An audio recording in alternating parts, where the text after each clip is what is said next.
जो अपने भाई का नहीं वह किसी और का कैसे हो सकता है। जी हाँ, पूर्णिमा नीरज सिंह का यह कथन झरिया के जनता को भाव विभोर करके रख दिया। मौका था झरिया के त्रिलोकनाथ मध्य विद्यालय मोहल बनी भौरा मैदान में महागठबंधन समर्थित कांग्रेस प्रत्याशी पूर्णिमा नीरज सिंह जी के पक्ष में मतदान की अपील करने जनसभा में गांडेय विधायक कल्पना मुर्मू सोरेन जी झरिया पहुंची थी। श्री सोरेन जी ने कहा, झरिया को बेचकर खाने वाले इकट्ठे हो गए हैं और ये सब झरिया को बेचकर खा जाना चाहते हैं और इनके रास्ते में झरिया को बचाने वाला कोई आता है तो उनकी हत्या कर देते हैं। मैंने जब सुना कि पूर्णिमा जी के पति को इन लोगों ने छलनी कर दिया तो मैं अचंभित हो गई। इसलिए झरिया वासियों की जिम्मेवारी है कि झरिया को बचाना है या इनके हाथों में देकर पूर्णिमा जी के बनाए मजबूत झरिया को उजाड़ना है। श्रीमती सोरेन ने कहा, अभी झारखंड को भाजपा के बड़े बड़े नेताओं ने पर्यटन केंद्र बना दिया है।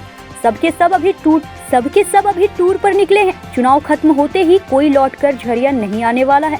श्रीमती सोरेन ने कहा, भाजपा गरीब जनता का हक मारने वाली पार्टी है जिसने झारखंड के आम जनता का हजारों करोड़ रुपया रोक कर रखा है। श्रीमती सोरेन जी ने कहा, झरिया को बचाने के लिए, झारखंड को बनाने के लिए आप सबको एकत्र होकर कांग्रेस को जिताना है और इस झूठे वादों वाली पार्टी भाजपा को सबक सिखाना है। माननीय सोरेन जी ने जमकर भाजपा पर निशाना तो साधा। हाल ही में चालू किए गए मैया सम्मान योजना का भी जिक्र किया, परंतु अन्य योजनाओं जो रोक दी गई है उस पर कुछ नहीं बोली। प्रत्येक वर्ष लोगों को नौकरी देने के वायदे को भी याद करना मुनासिब नहीं समझा। रोहिंग्या और बांग्लादेशी या फिर भ्रष्ट नेता जिनके घर से करोड़ों रुपए बरामद हुए, इन सब पर कुछ भी बोलना उचित नहीं समझा। झरिया विधायक जी ने विशाल जनसभा को संबोधित करते हुए कहा कि झरिया आग की गोद में बसा है। इसका ख्याल केंद्र के किसी नेता को नहीं है कि यहाँ के लोगों को कैसे सुरक्षित रखा जाए। इसकी कोई योजना नहीं है। केंद्रीय गृह मंत्री जी भी झरिया आकर झरिया के लोगों की सुविधा देने के सिवाय दुनिया भर की बातें करते हैं। माननीय झरिया विधायक जी ने कहा, आज हमारी इंडिया गठबंधन की सरकार ने हर घर तक सरकारी योजना को पहुंचाया है और इससे सीधे आम जनता को लाभ पहुंची है और आने वाले समय में यह संख्या कई गुना बढ़ने वाली है। इसलिए यहाँ की जनता झरिया को बचाने के लिए, झारखंड को बनाने के लिए, छात्रों की शिक्षा के लिए, श्रमिकों के सम्मान के लिए, हर वर्ग कल्याण के लिए और बेहतरीन स्वास्थ्य देने वाली गठबंधन सरकार चुनने जा रही है। कांग्रेस को वोट करने जा रही है। मौके पर हजारों की संख्या में पहुंचे लोगों के साथ साथ गठबंधन के सभी नेता भी उपस्थित थे। आवाज बनने का पैसा था, उसको भी बीजेपी शासित राज्य में भेज दिया। ये झारखंड के साथ इसको इस नजर से देखते हैं कि बस इनको यहाँ की खनिज संपदा नजर आती है, यहाँ पे बस माइनिंग नजर आता है और यहाँ से निकाल के एक दो राज्य देश के हैं उन्हीं को ये चमकाना चाहते हैं। लेकिन ये भूल क्यों जाते हैं कि ये झारखंड में झारखंड की छाती चीर करके आप खजाना भी लेकर के जाते हैं और हमारे झारखंडियों का बकाया 1,36,000 करोड़ भी देना भूल जाते हैं। आज ये झरिया जल रहा है, अगर ये जल रहा है तो उसको बुझाने का काम किसका था? आप लोगों ने कुछ नहीं किया। आज यहाँ की जनमानस, हमारी बहनें, हमारी माताएं, हमारे बच्चे अस्पताल के लिए रोते थे, विद्यालय स्कूलों के लिए रोते थे।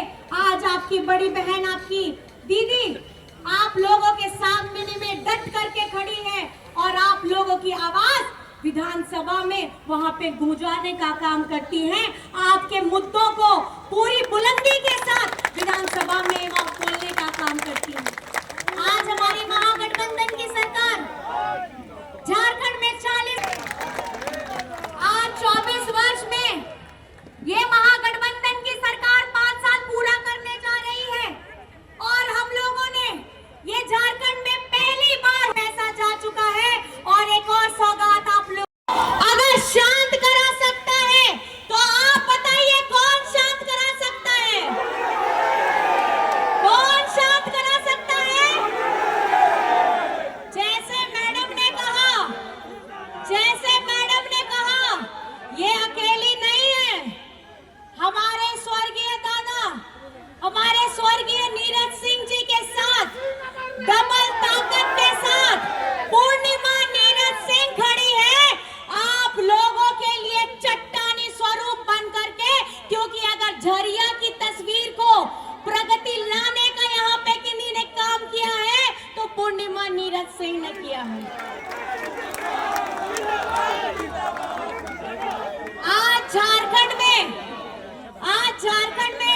जो ये बड़े बड़े पूंजीपतियों की वाली पार्टी बीजेपी पार्टी आई है, ये क्या करते हैं?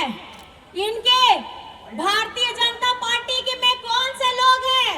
इनमें यहाँ पे धन कुबेरों की पार्टी है, बड़े बड़े लोगों की पार्टी है। और हमारी महागठबंधन किसकी आवाज को बुलंद करती है? हमारी महागठबंधन मजदूरों को, किसानों को, पिछड़ों को, दलितों को, अल्पसंख्यक को, आदिवासी को, गरीब गुरबा को, इनकी आवाज को बुलंद करने का काम हमारी महागठबंधन सरकार करती है। आज हेमंत सोरेन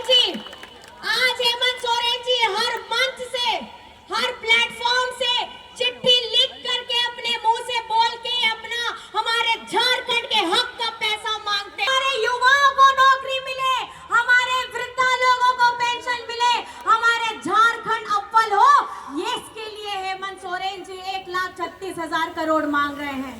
आज आपको पता होना चाहिए, ये झारखंड बने हुए 24 वर्ष हो रहे हैं। 18 से 20 वर्ष बीजेपी के लोगों ने शासन किया। क्या उनके पार्टी में नेता नहीं थे कि झारखंड का बकाया केंद्र सरकार के पास में जो रखा हुआ है वो पैसा मांगे? हिम्मत नहीं है इनके अंदर में, इनके आला। कल्पना सोरेन जी उपस्थित, आरजेडी जिला अध्यक्ष तारकेश्वर यादव जी,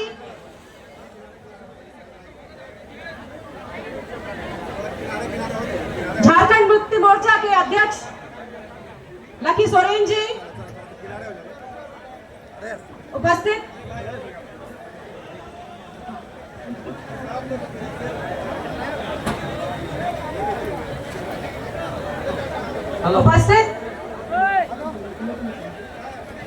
उपस्थित कांग्रेस के कार्यकारी अध्यक्ष राशिद रजा जी और इस सभा में और इस ग्राउंड में उपस्थित सभी जनता जनार्दन को, मेरी दीदियों को, मेरे भाइयों को, सभी बंधुओं को, सभी बड़े बुजुर्गों को, आप सभी लोगों को प्रणाम, आप सभी का अभिनंदन और आप सभी को जोहार।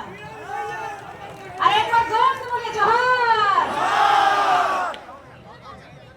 आज इतिहास में मुझे लगता है, झरिया के इतिहास में पहली बार ऐसा हुआ होगा कि स्थानीय और जनजातीय समुदाय से एक मुख्य नेत्री और महिला नेत्री ने आज यहाँ समय दिया है। मैं बहुत सारी साथ में आप सबको पता है कि 20 तारीख को हमारा फिर से हम चुनावी समर में आ चुके हैं और 20 तारीख को हमें वो निर्णय फिर से लेना है जो हमने 2019 में लिया था। और ये निर्णय आप सबको अपनी जमीन है, जिसने पिछले 5 सालों में जमीन के टुकड़े के बारे में नहीं, जो उसमें रह रहे उन लोगों के बारे में सोचा। सरकार ने ना जाने कितनी योजनाएं, पहली बार झारखंड के इतिहास में ऐसा हुआ जो जनता को समर्पित की और हर घर, हर दरवाजे और हर चौखट तक वो इस सभागार में, इस सभा में उपस्थित आप सभी लोगों का उत्साह ये बताता है। धनबाद से सहयोगी प्रभात पांडे के साथ पंकज सिन्हा की रिपोर्ट।